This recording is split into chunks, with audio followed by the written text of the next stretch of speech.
Cubism is an early 20th century avant-garde art movement that revolutionized European painting and sculpture, and inspired related movements in music, literature and architecture. Cubism has been considered the most influential art movement of the 20th century. The term is broadly used in association with a wide variety of art produced in Paris during the 1910s and extending through the 1920s. The movement was pioneered by Georges Braque and Pablo Picasso, joined by Jean Metzinger, Albert Gleizes, Robert Delaunay, Henri Lefauconnier, Fernand Léger and Juan Gris. A primary influence that led to Cubism was the representation of three-dimensional form in the late works of Paul Cézanne. A retrospective of Cézanne's paintings had been held at the Salon de l'Automne of 1904. Current works were displayed at the 1905 and 1906 Salon de l'Automne, followed by two commemorative retrospectives after his death in 1907. In Cubist artwork, objects are analyzed, broken up and reassembled in an abstracted form, instead of depicting objects from one viewpoint. The artist depicts the subject from a multitude of viewpoints to represent the subject in a greater context. The impact of Cubism was far-reaching and wide-ranging. Cubism spread rapidly across the globe and in doing so evolved to greater or lesser extent. In essence, Cubism was the starting point of an evolutionary process that produced diversity. It was the antecedent of diverse art movements. In France, offshoots of Cubism developed, including Aufism, abstract art and later Purism. In other countries, Futurism, Suprematism, Dada, Constructivism and Vestigial developed in response to Cubism. Early Futurist paintings hold in common with Cubism the fusing of the past and the present. The representation of different views of the subject pictured at the same time, also called multiple perspective, simultaneity or multiplicity. While Constructivism was influenced by Picasso's technique of constructing sculpture from separate elements. Other common threads between these disparate movements include the faceting or simplification of geometric forms, and the association of mechanization and modern life. Conception and origins. Cubism began between 1907 and 1911. Pablo Picasso's 1907 painting Les Demoiselles d'Avignon has often been considered a proto-Cubist work. Georges Braque's 1908 Houses at l'Aristarque prompted the critic Louis Varxels to refer to Bizarre's cubics. Gertrude Stein referred to landscapes made by Picasso in 1909, such as Reservoir at Horta de Ebro, as the first Cubist paintings. The first organized group exhibition by Cubists took place at the Salon des Indépendants in Paris during the spring of 1911 in a room called Salle 41. It included works by Jean Metzinger, Albert Gleizes, Fernand Léger, Robert Delaunay and Henri Lefauconnier, yet no works by Picasso and Braque were exhibited. By 1911, Picasso was recognized as the inventor of Cubism, while Braque's importance and precedence was argued later,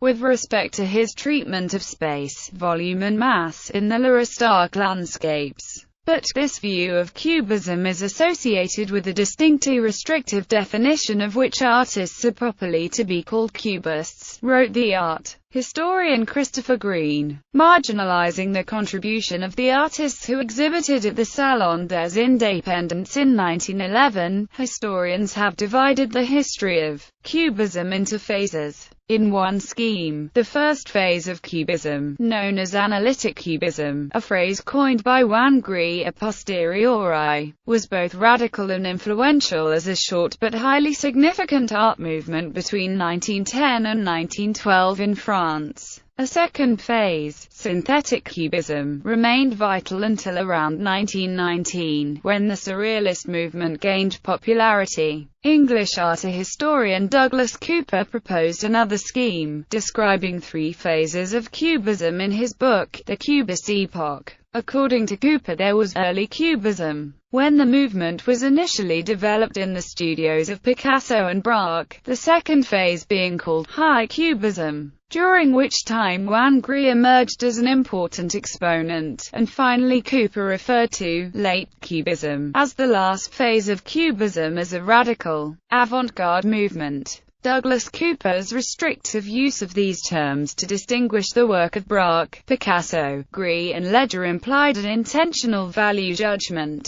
The assertion that the Cubist depiction of space, mass, time, and volume supports the flatness of the canvas was made by Daniel Henry Kahnweiler as early as 1920. But it was subject to criticism in the 1950s and 1960s, especially by Clement Greenberg. Contemporary views of Cubism are complex, formed to some extent in response to the Salle 41 Cubists, whose methods were too distinct from those of Picasso and Braque to be considered merely secondary to them. Alternative interpretations of Cubism have therefore developed. Wider views of Cubism include artists who were later associated with the Salle 41 artists, e.g., Francis Picabia, the brothers Jacques Villon, Raymond Duchamp-Villon and Marcel Duchamp, who beginning in late 1911 formed the core of the Section d'Or, the sculptors Alexander Archipenko, Joseph Csaky and Ossip Zadkina, as well as Jacques Lipchitz and Henry Laurens, and painters such as Louis Marcoussis, Roger de la Fresnaye, František Kupka, Diego Rivera, Leopold Servage, Auguste Herbin, André L. Haute, Gino Severini, Maria Blanchard and Georges Valmier. More fundamentally, Christopher Green argues that Douglas Cooper's terms were later undermined by interpretations of the work of Picasso, Braque, Gris and Leger that stress iconographic and ideological questions rather than methods of representation. John Berger identifies the essence of Cubism with the mechanical diagram.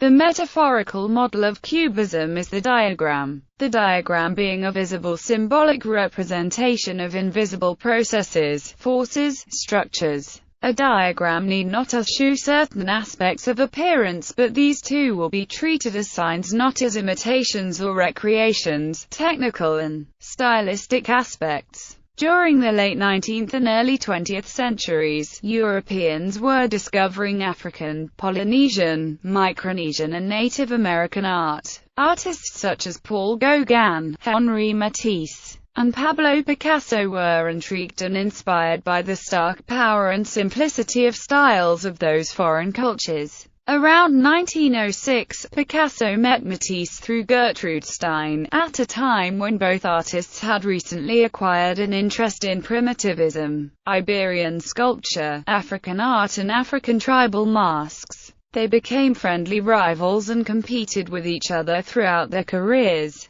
perhaps leading to Picasso entering a new period in his work by 1907, marked by the influence of Greek, Iberian and African art.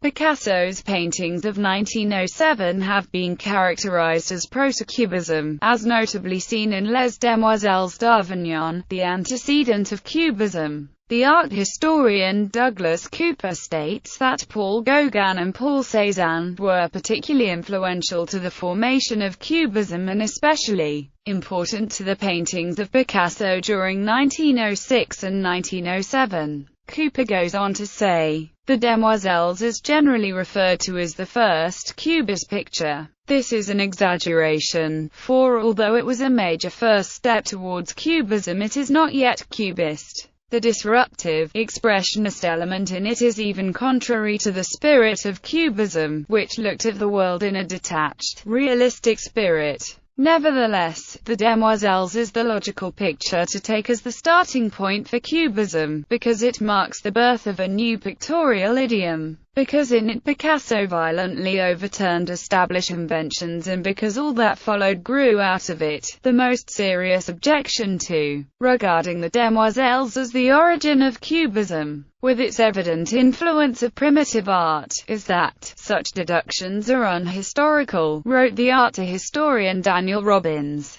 This familiar explanation fails to give adequate consideration to the complexities of a flourishing art that existed just before and during the period when Picasso's new painting developed, between 1905 and 1908. A conscious search for a new style caused rapid changes in art across France, Germany, Holland, Italy, and Russia. The Impressionists had used a double point of view, and both Les Nabis and the Symbolists flattened the picture plane, reducing their subjects to simple geometric forms. Neo-Impressionist structure and subject matter, most notably to be seen in the works of Georges Seurat, was another important influence. There were also parallels in the development of literature and social thought. In addition to Seurat, the roots of Cubism are to be found in the two distinct tendencies of Cézanne's later work. First, his breaking of the painted surface into small multifaceted areas of paint, thereby emphasizing the plural viewpoint given by binocular vision. And second, his interest in the simplification of natural forms into cylinders, spheres, and cones. However, the Cubists explored this concept further than Cézanne. They represented all the surfaces of depicted objects in a single picture plane, as if the objects had all their faces visible at the same time. This new kind of depiction revolutionized the way objects could be visualized in painting and art. The historical study of Cubism began in the late 1920s, drawing at first from sources of limited data, namely, the opinions of Guillaume Apollinaire. It came to rely heavily on Daniel Henry Kahnweiler's book Der Weg zum Kubismus, which centered on the developments of Picasso, Braque, Leger, and Gris. The terms analytical and synthetic, which subsequently emerged, have been widely accepted since the mid-1930s.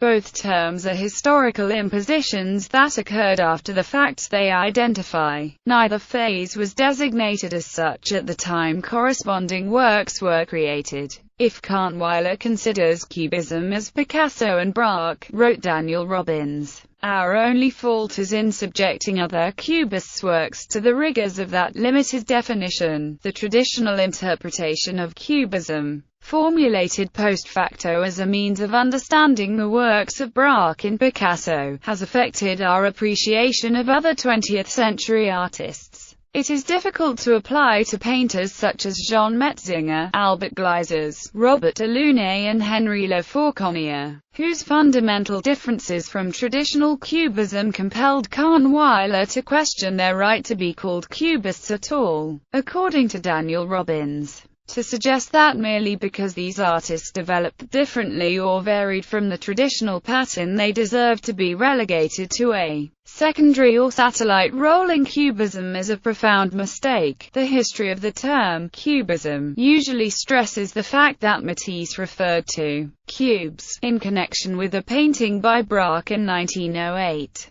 And that the term was published twice by the critic Louis Varxels in a similar context. However, the word cube was used in 1906 by another critic, Louis Chassevant, with reference not to Picasso or Braque but rather to Metzinger and Delaunay. M. Metzinger is a mosaicist like M. Signac, but he brings more precision to the cutting of his cubes of color, which appear to have been made mechanically. The critical use of the word cube goes back at least to May 1901 when Jean Beryl, reviewing the work of Henry Edmund Cross at the Indépendance in Art et Littérature, commented that he uses a large and square pointillism, giving the impression of mosaic. One even wonders why the artist has not used cubes of solid matter diversely colored. They would make pretty revêtements. The term Cubism did not come into general usage until 1911, mainly with reference to Metzinger, Gleizes,